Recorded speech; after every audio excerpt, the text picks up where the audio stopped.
हासिनी कुनै लोकसभा आचक थेनि बागै बसकां चिचुकु एप्रिल ते 22 एप्रिल सालमारिबो चंपरि नाहार जंनाय आबोबाय बाक्सानो रामनगर कन्स्टिट्युएन्सि बो बाय इलेक्शन चंपरि नाहार जंनाय चिचुकु एप्रिल सालमारिबो आबोनो रुकसाविनो हास्तिबो इंडिया एलएसटी बातायनि नो गोबां बुटबाय गोप्लाय खालायनि नाहार मंगदै कय बंदारखा गनमन्स सागरसल आगर press club central committee Tripura बेदकनि बखागदै कक्तरथने पांडा खालायजागा कक्तरथने पांडावो ताकलाय बिसिनि लोकसभा चंमारिबो हास्तिनि कनि आसु थयते रामनगर विधानसभानि बाय इलेक्शनो इंडिया जुटनि एबा एलायन्सनि बाथारिनो गोबां बुटबाय गोप्लाय खालायनि बागै कय मंगनार जाखा कक्तमाथने बुसकांगो आरएसएस हापांनो नायकलै तंमनि ते अयोध्याव राम मन्दिर सनामजमनि आबरतिबो कक खरजाखा আমরা আজকে গণমঞ্চ ত্রিপুরা কেন্দ্রীয় কমিটির পক্ষে বর্তমান যে লোকসভা নির্বাচন সেই উপলক্ষে আমাদের যে বক্তব্য জনগণের কাছে তা বলার জন্য আপনাদেরকে ডেকেছি। আজকে এই সম্মেলনে সাংবাদিক সম্মেলনে রয়েছেন আমাদের গণমঞ্চের কেন্দ্রীয় কমিটির সভাপতি যামিনী গোয়ালা, আমি working president Subrata Bhowmik, secretary Pradyut Majumdar, সদস্য লক্ষণ রায়, সদস্য বিশ্ববিদ্যালয়। যে কথা আমি বলতে চাই যে আজকে এমন একটা পরিবেশে এই লোকসভা নির্বাচন যে সেটা কোনো দল ক্ষমতা আসবে কি আসবে না এটা প্রশ্ন না। ভারতবর্ষের গণতন্ত্র থাকবে, ভারতবর্ষের যে যুক্তরাষ্ট্রের ব্যবস্থা কি থাকবে, এই প্রশ্নে কিন্তু আজকে ভোটটা হচ্ছে। স্বাধীনতার জন্য যে সংগ্রাম হয়েছিল, সমস্ত ধর্ম বর্ণ ইডিওলজি ইত্যাদি ভেদাভেদ ভুলে যখন স্বাধীনতার জন্য সংগ্রাম করেছিল, আজকে এই সংগ্রামের প্রশ্নে নিয়ে দাঁড়িয়েছে। যার আজকে দেখুন আমরা এই গণমঞ্চের পক্ষ থেকে আমরা বারবার গত 10 বছর বলছি যে একটা বিপজ্জনক একটা শক্তি ভারতবর্ষ রাষ্ট্র ক্ষমতায় আসছে। 18 সালে আমরা বলছিলাম যে 18 সালে একটা বিপজ্জনক শক্তি কিন্তু এই রাজ্যের ক্ষমতায় আসছে। তখন অনেকেই ব্যাপারটা বুঝতে চায়নি বা বুঝেনি। এখন টের পাচ্ছেন 10 বছর পরে বা এখানে 6 বছর পর মানুষ কথা বলতে পারছে না। বলুন তো দেখি আপনারা, শুধু কি বিজেপি 39% ভোট পেয়ে ক্ষমতায় এসছে, কোথায় পোস্টার দেখছেন শহরাঞ্চলে? বিজেপি ছাড়া কোনো পোস্টার নেই। হোয়ারেজ 60% তাদের বিরুদ্ধে ভোট। মানুষের মধ্যে একটা ভীতি ভয় একটা এমন একটা পরিস্থিতি সৃষ্টি করেছে যেটা মানুষ কথা বলতে পারে না।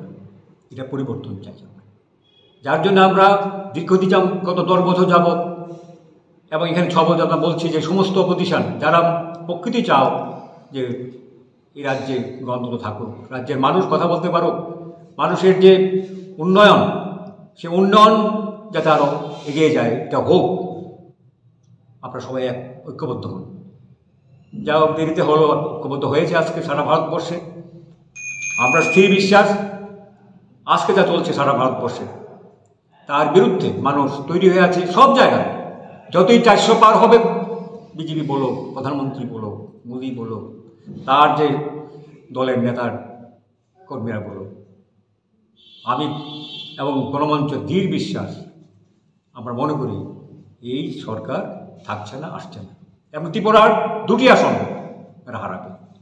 আমরা গত 2 তারিখ আমরা গেছিলাম আমবাসাতে, সেখানে অপোজিশনের যে রাজেন্দ্র রিঙ্গার যে মিছিল, বিশাল মিছিল এবং স্বতঃস্ফূর্ত মানুষের পরিবর্তনের যেটা পরিবর্তন করতে হবে, এই বিজেপিকে হটাতে হবে, একটা দৃঢ় পথে আমরা দেখেছি সেই মিছিল এবং তার যে নমিনেশনের যে স্লোগান।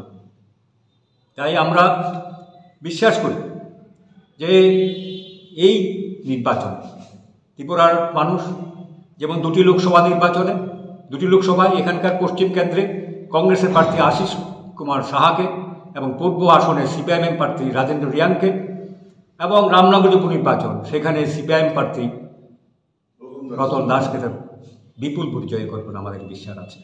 কিন্তু আমরা যে বিষয়টা নিয়ে গণমঞ্চ জন্মলগ্ন থেকে আমরা 2008 সালে আমাদের পার্টি জন্ম হয় রাজ্যে, আমরা সমস্ত নির্বাচনে বক্তব্য রেখেছি। গত বিধানসভা নির্বাচনে আমরা বনগোপালপুর কেন্দ্রে আমরা প্রার্থী দিয়েছি। এর আগে বিভিন্ন সময়ে আমরা বিভিন্ন প্রার্থী দিয়েছি, আমাদের বক্তব্য বলার চেষ্টা করছি। আমরা যেই জিনিসটা আমরা মানুষের কাছে পৌঁছে দিতে চাই যে এই যে সোশ্যাল জাস্টিস, সামাজিক যে বৈষম্য, সামাজিক যে বৈষম্য অভিযান, সেগুলির পরিবর্তন। এবং আজকে যারা বুঝতে চায় না, বোঝার চেষ্টা করেন না, এই যে হিন্দুত্ববাদ আজকে মাধ্যমে রাম মন্দিরের নামে হিন্দুত্ববাদ দিয়ে মানুষকে সুশ্রী দিয়ে হিন্দু বলে, মুসলমান বিরোধী একটা জিগির তোলে, খ্রিস্টান বিরোধী একটা জিগির তোলে একটা ভোটের জেতার চেষ্টা করছে। আসলে হিন্দুত্ববাদ শুধু ধর্মীয়ভাবে মুসলমানদের বিরুদ্ধে নয়, খ্রিস্টানদের বিরুদ্ধে নয়, এটা হিন্দু সমাজের যে ব্যাপক মানুষ, ওবিসি, এসসি এবং ট্রাইবেল, তাদের বিরুদ্ধে। এরা এই পার্টি একটা মনোবাদী পার্টি, আরএসএস, বিজেপি। এরা কাছে নারীরা সবাই শূদ্রাণী, ব্রাহ্মণের নারী ব্রাহ্মণ নয়, বৈশ্যের নারী বৈশ্য নয়, তারা সব শূদ্রাণী। এবং ভারতবর্ষের এবং ত্রিপুরার প্রায় 90% মানুষ এই পশ্চাৎপদ শ্রেণীর, ওবিসি, এসসি, এসটি সংখ্যালঘু। এরা এদের যে অধিকার হরণ করতে চায়। আমি প্রশ্ন করি, যারা এই সমস্ত কেন যায় আমি জানি না, এই ওবিসি লোকরা বা এসসির লোকরা বা ট্রাইবেলের লোকরা বা মুসলমানদের লোকরা, তারা বিজেপির যে গণসংগঠন ওবিসি মোর্চা, এসসি মোর্চা, ট্রাইবেল মোর্চা, সংখ্যালঘু মোর্চা, কি বক্তব্যটা কি? আপনার নিশ্চয়ই মনে আছে 2018 সালের নির্বাচন আগে যে ত্রিপুরায় যদি আমরা ক্ষমতায় আসি তাহলে প্রথম অধিবেশনে, বিধানসভার প্রথম অধিবেশনে আমরা 31C এর মাধ্যমে ওবিসি সংরক্ষণের আমরা প্রস্তাব আনবো এবং পাশ করবো এবং এটা চালু করবো। একটি কথা, বিশ্বের গণমঞ্চের পক্ষ থেকে গত 5 বছরের বিপ্লবের শাসনে, পরবর্তী সময়ে 6 মাসের মানিক শাহর শাসনে এবং এখন এই যে মানিক শাহর শাসনে আমরা দেখা করতে পারিনি। গণমঞ্চের পক্ষ থেকে আমরা এই বিষয়গুলি নিয়ে, সোশ্যাল জাস্টিসের নিয়ে কথা বলতে চাইছি বারবার। রতনলাল ওবিসি মন্ত্রী ছিলেন, কথা বলতে পারিনি। একটা শাসন, তার পরিবর্তন দরকার। তাই বন্ধুগণ, আমরা আপনাদের মাধ্যমে আমরা ত্রিপুরার যে সমস্ত স্তরের মানুষের কাছে আমরা আবেদন করব, বন্ধুগণ এই পার্টিকে পরাস্ত করুন।